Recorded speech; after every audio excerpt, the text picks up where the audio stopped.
Hello and greetings, ladies and gentlemen, from RPGmodsFan. If you are a boy or a girl, you may want to stop watching. I will be mentioning Shakespeare's Romeo and Juliet's play. Hence, it will contain some mushy stuff that you may not want to watch. This video will review and discuss the Dungeons & Dragons module UK1 Beyond the Crystal Cave, which was written by Dave J. Brown, Tom Kirby, and Graeme Morris. The module was published by TSR UK in 1983. This module was meant for player characters between the levels of 4 to 7. This module was written for AD&D First Edition rules. In advance, I should say that the UK1 module is not a good module. In order for it to work, the module effectively needs to handcuff the player characters. The UK1 module takes inspiration from Shakespeare's Romeo and Juliet play, where the player characters are tasked to find Orlando and Julia and return them home. However, it is not as grandiose as Shakespeare's play.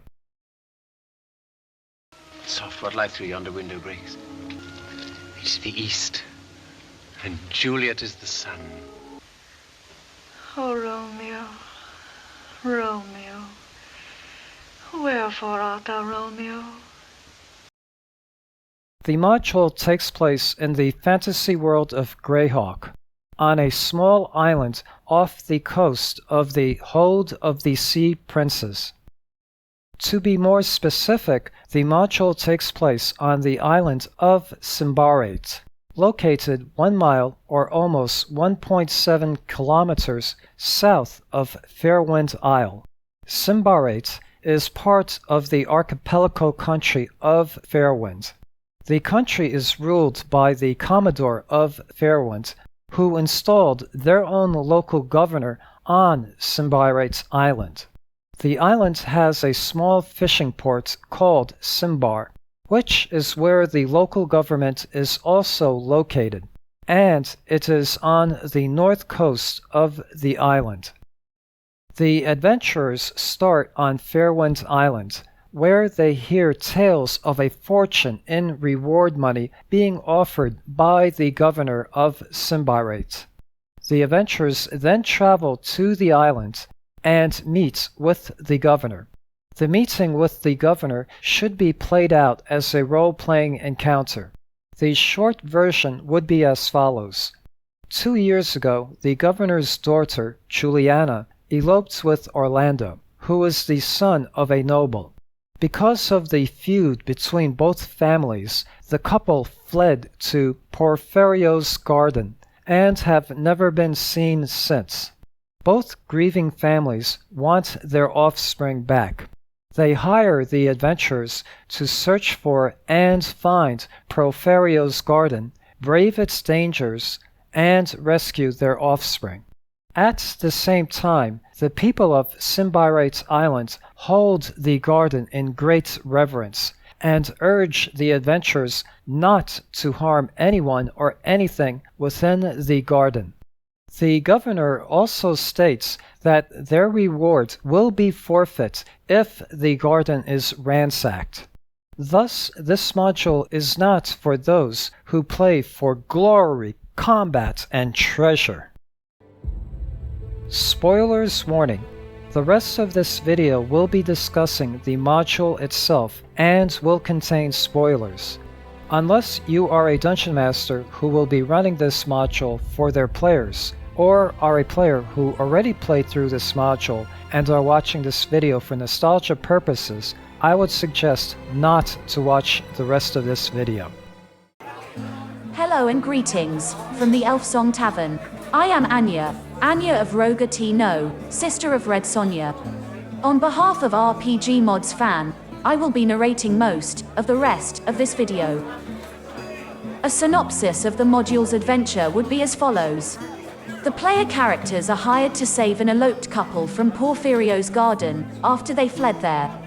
The heroes must resolve the secret of the Crystal Cave, to enter Porphyro's garden, a magical place where it is summer, all year long. The module is a non-combat adventure. Experience points are gained by resolving with encounters intelligently, without unneeded violence.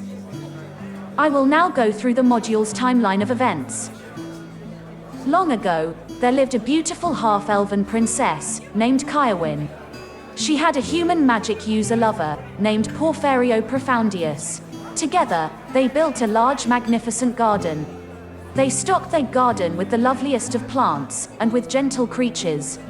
Their mystical magical garden became legendary. Since the garden was built on Kirby's estate, I think it should be called Kirby's Garden, instead. Anyway, upon Kirby's passing... wait. A human outlived a half-elf? I guess, Kirby must have been a cradle snatcher. Anyway, back to the story. Upon Kirby's passing, Porphyro had her buried, in a marble tomb, in the midst of the garden.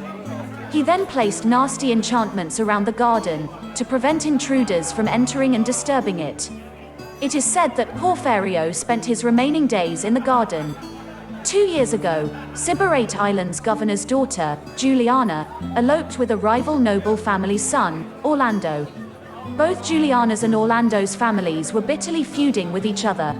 The couple fled to Porphyro's garden, located somewhere inside a cave complex, on the south side of the island. They gained entry into Porphyro's garden, and drank from the fountain of all heal. The module does not say what exactly happened to the couple, after drinking from the fountain. All it states, is that the couple fell under the fountain's enchantment. To me, it seems the fountain made them forget about their lives outside of the garden. Anyway, the denizens of the garden view the young couple as the reincarnation of Kirby and Porphyro. Consequently, the garden's denizens will protect them with their lives, and will be hostile to any attempts to remove the young couple from the garden. In addition, even though 2 years have passed, to Orlando and Juliana, it seems only 1 day has passed. In their common grief, both families have settled their differences, and want their offspring back. Together, the families are offering 10,000 gold pieces for their rescue. The adventuring party enter and explore a cavern complex, in order to find entry into Porphyro's garden. The adventuring party enter Porphyro's garden, explore it, search for Orlando and Juliana, and encounter many normal and fantasy woodland creatures. Orlando and Juliana are in the Palace of Spires, which is located in a parallel dimension. The adventuring party enter the palace, explore it, find Orlando and Juliana, and then brings them home. The module is split up into 3 areas. The first area is the entrance caverns. The second area is Porphyro's garden. The third and final area is the Palace of Spires, which is in an alternative dimension. Porphyro's garden stands on the crown of a small hill, and is surrounded by an impenetrable wall of force. However, to gain entry to the garden, one must first traverse the cave complex on the southwest side of the hill. Cavern number C2 is the Cave of Echoes. Echoes in this cavern are more intense than in the other caverns. In the middle of the cavern, written on the smooth floor, is the word, ask. When the player characters ask a question, the cavern gives gibberish answers. Within the haunted cavern, lairs 2 poltergeists. In cavern number C3B, is an ochre jelly. 6 mudmen live in cavern number C4. Within the cavern is a pool of mud. Cavern number C6 is the crystal cave. Within it is a waterfall that appears quite motionless, making it look more like crystals, instead of flowing water. The alcove in room number C7 is a teleportation device, and it is the means to get to Porphyro's garden. I will now walk through the Porphyro's garden portion of the module. However, I like to use a color version of the map that I found on the internet. The map will probably be easier to decipher with the areas labeled, as they are now on the screen. The flow of time within the garden has been greatly slowed.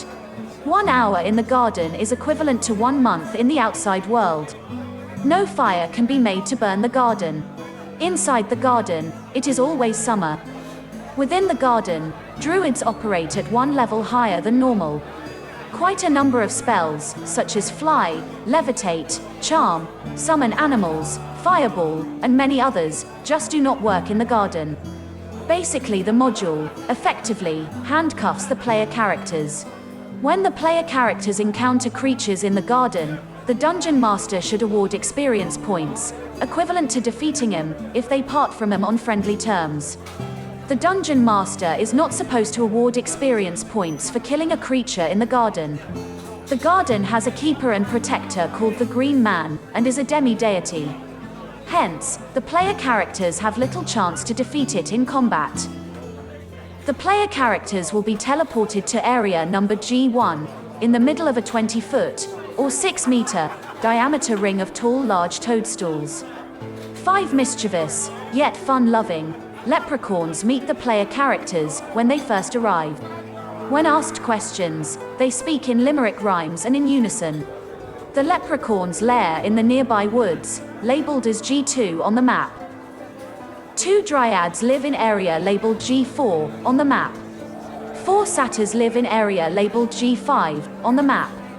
A pair of giant frogs lair in area G6. A pair of fire drakes lair in area labeled G7 on the map. In a cave at area G8, lairs a pair of mated bears and their cub. The fountain All Heal is at area G9. The waters of the fountain are highly magical, and will cure all ills and disorders.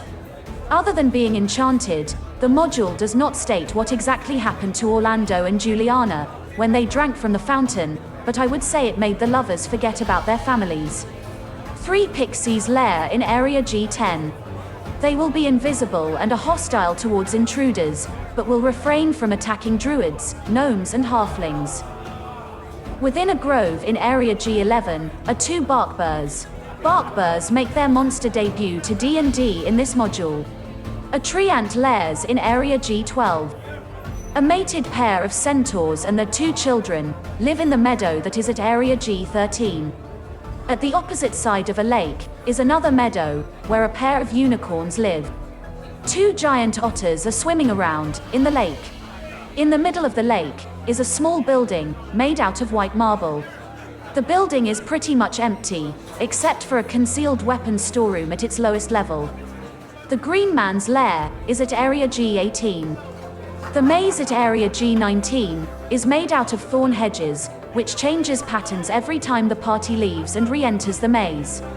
In its center is a sundial, which can be used to teleport to the Palace of Spires. The Palace of Spires lies in a parallel dimension. Although the palace cannot be seen from the garden can be seen from the palace. Displayed on the screen is the ground level of the Palace of Spires. The map will probably be easier to decipher, with the areas and rooms labeled, as they are now. Orlando and Juliana are in room number P6. 2 former adventurers, named Hamish and Argus, are in room number P7. Displayed on the screen is the floor above the ground level. Displayed now on the screen is the upper floor of the palace. Room number P13 is the tomb of Kaiawin and Porphyrio.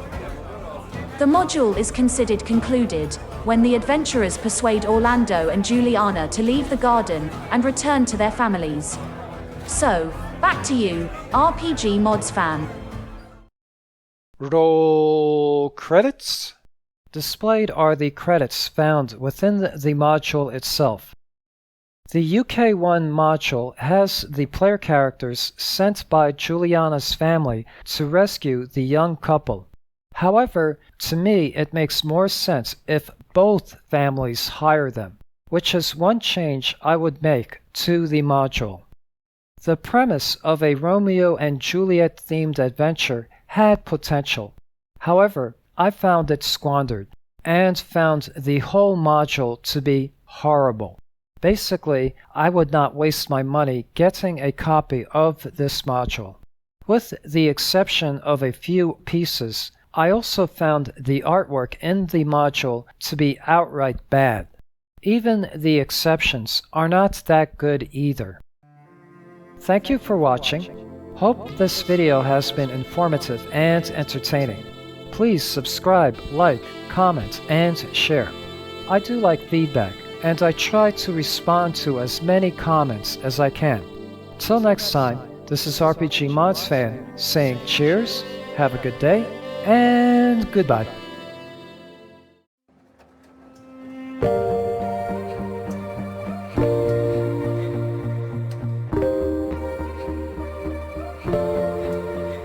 Opening the door, found you when I really needed something to believe and to fight for.